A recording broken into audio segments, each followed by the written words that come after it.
Hello मेरे प्यारे बच्चों, कैसे हैं आप सब। आशा करती हूँ आप सब बहुत अच्छे होंगे। तो बच्चों शुरू करते हैं कक्षा 8 संस्कृत का अध्याय नंबर 11। हमारे अध्याय का नाम है बच्चों अंधा गृध राजय, यानी कि अंधा गिद्ध। बच्चों शुरू करते हैं। अविश्वसनीय पर विश्वास नहीं करना चाहिए, इसका परिणाम अच्छा नहीं होता। अर्थात जो लोग या कोई भी हो जो अविश्वसनीय होते हैं, विश्वास करने योग्य नहीं होते हैं, उन लोगों पर हमें कभी भी विश्वास नहीं करना चाहिए, अन्यथा हमें उसका दुष्परिणाम भुगतना पड़ता है। इसी के ऊपर ये हमारी कहानी है बच्चों, सभी ध्यान से सुनेंगे। स्टार्ट करते हैं बच्चों।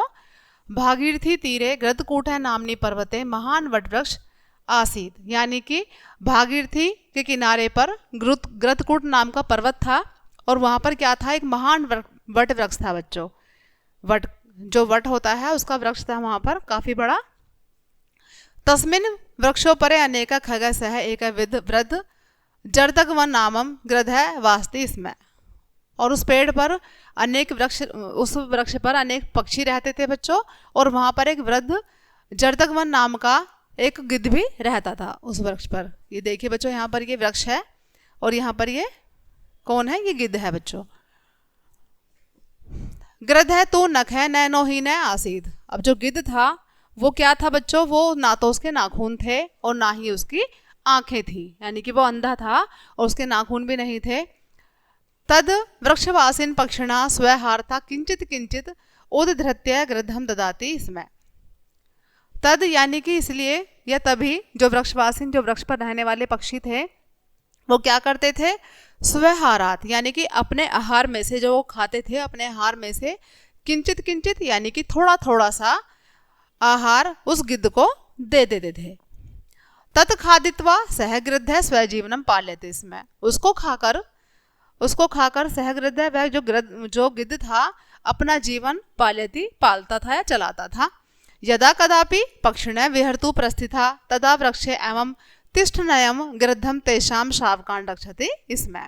यदा कदापि अगर कभी पक्षिण विहर्तु, पक्षी कभी बाहर जाते थे, वहाँ से घोंसले से बाहर चले जाते थे या वृक्ष पे से बाहर चले जाते थे भोजन की तलाश में, तदा वृक्षे तब उस वृक्ष पर बैठा जो गिद्ध था, तेषाम शावकान रक्षति इसमें, उनके जो शावकान यानी जो पक्षियों के जो बच्चे थे उनकी रक्षा करता था। अथ कदाचित दीर्घकर्ण नामना मार्जार पक्षी शावकान भक्ष्यतु तत्रागत है। अथ कदाचित अचानक एक दिन दीर्घकर्ण नाम का एक मार्जार यानी कि बिल्ला पक्षी शावकान जो पक्षियों के जो बच्चे थे भक्ष्यंतु तत्रागत है, उनको खाने के लिए वहां पर आ गया। तत्स्तमायतम दृष्ट्वा पक्षी शावकान भार्यते कोलाहल करता है। उसको देखकर, अचानक से उस बिल्ले को देखकर जो पक्षियों के बच्चे थे वो कोलाहल करने लगे, यानी कि शोर करने लगे। तत्श्रुत्वा जर्दग वेनोक्तम कोआमपि, उनका आवाज सुनकर जो गिद्ध था वहां पर आया और कहा कौन, और वहां पर देखकर बोला कि मतलब उसकी आवाज सुनकर वहां पर आया, दीर्घकर्ण गृध वोकलम सभ्याम है। अब दीर्घकर्ण जो बिल्ला था गृध को देखकर बड़ी सभ्यता से बोला, हा अद तू हतोस्मि, आज तो मारा जाता। तदता भवती तदावतु तावद विश्वासम उत्पादस्य समीपम गच्छामि, कि आज तो मारा जाता, और अपने विश्वास में लेकर वो गिद्ध के पास आया। इत्यालोचो पसरे ब्रवीद आर्य त्वाम भिंदे, और बड़े ही सभ्यता के साथ आकर बोला कि हे आर्य त्वाम भिंदे, तुम्हें नमस्कार है या मैं तुम्हें प्रणाम करता हूँ। गृद्धोवदता कहे तुम। अब जो गिद्ध था वो उसको देखकर बोला, कौन हो तुम। सोवतम गृद्धो बूरते, और उसके पास आकर बोला, यहाँ क्या करने आए हो। न चेदम हतोस्म्या, क्या यहाँ मरने आए हो। मर्जार अवदत, अब वो बिल्ला बोलता है, सूर्यताम तावद अस्मद वचनम, पहले तुम मेरे बात को सुनो, ततो यदहम वध्यतम हत्व, और उसके बाद चाहे तुम मेरी हत्या कर देना। गृद्धो बूरते, अब जो गिद्ध था वो बोला कि मर्द भागदोसी, क्यों आए हो यहाँ पर, बताओ। सह अवदत, वह बोला, अहम अत्र गंगा तीरे नित्यम स्नायी निरामशासी ब्रह्मचारी चंद्रायण व्रत मार्चन तिष्ठामी, कि अहम अत्र गंगा तीरे, मैं यहाँ पर गंगा के किनारे स्नान करने के लिए रोजाना आता हूँ और मैं ब्रह्मचारी हूँ और मैंने चंद्रायण के व्रत रखे हुए हैं। यूयम धर्मा ज्ञानर्ता विश्वासं भूम्या इति पक्षिणः सर्वे सर्वदा ममाग्रे प्रसुवन्ति।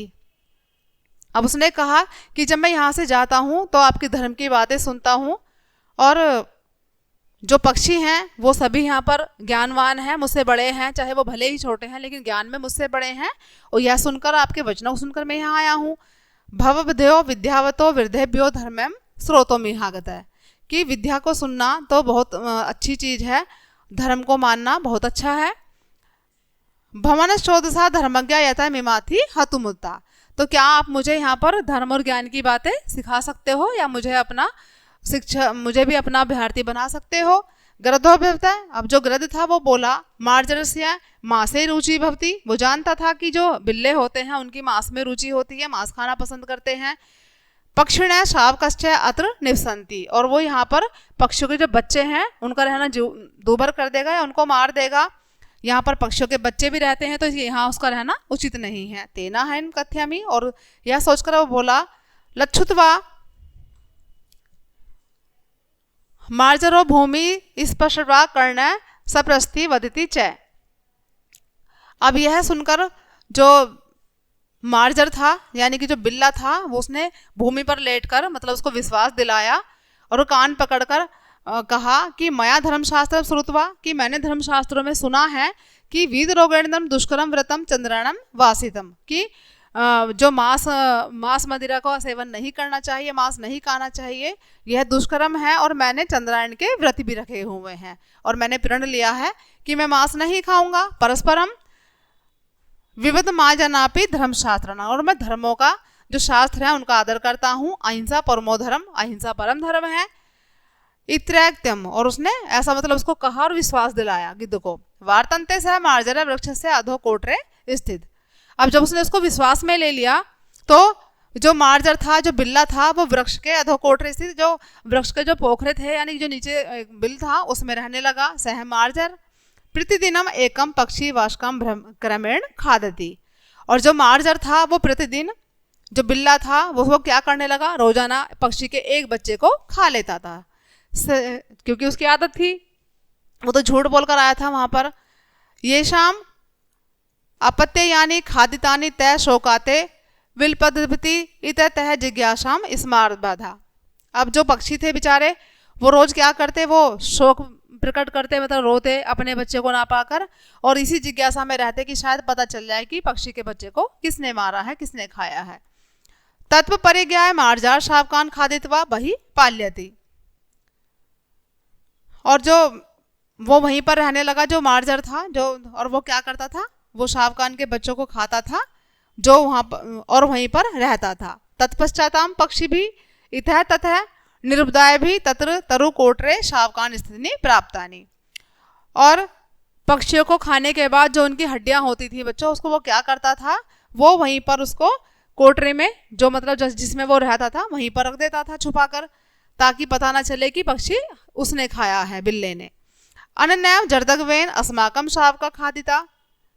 अब सभी सोचते थे कि शायद जो जर्दगवेन नाम का जो पक्षी है ये, इसे शिकार तो होता नहीं है, तो शायद भूख में व्याकुल होकर वही पक्षियों को खा जाता हो, छोटे को। इति सर्वे पक्षी भी निश्चित्य गृद्धो व्यापदी यथोकथम, और सभी पक्षियों ने मिलकर क्या करा कि उसी को मार डाला, शक के बिहाफ पे उसको मार डाला। इसलिए कहा जाता है कि अज्ञात कुल शीलमस्य वासोदेव न कश्यचिति मार्जस्य हीन दोषेण हतो गृद्धो जर्दगव। इसलिए कहा जाता है कि अज्ञात कुल शीलमस्य, कि जिनके हमें कुल का या जिसके बारे में हमें कुछ पता नहीं होता उस पर हमें कभी भी विश्वास नहीं करना चाहिए। जो ज्ञात लोग होते हैं कोई भी हो, उस पर हमें विश्वास नहीं करना चाहिए बिना सोचे समझे। अन्यथा क्या होता है कि जिस तरीके से मार्जरस्य हिम दोषेण, कि दोष तो किसका था, बिल्ले का था, लेकिन कौन मारा गया, गिद्ध मारा गया। ठीक है बच्चों, तो ये था हमारा आज का चैप्टर। आई होप कि सभी को समझ आया होगा बच्चों। मिलते हैं नेक्स्ट चैप्टर में, तब तक के लिए बाय बाय।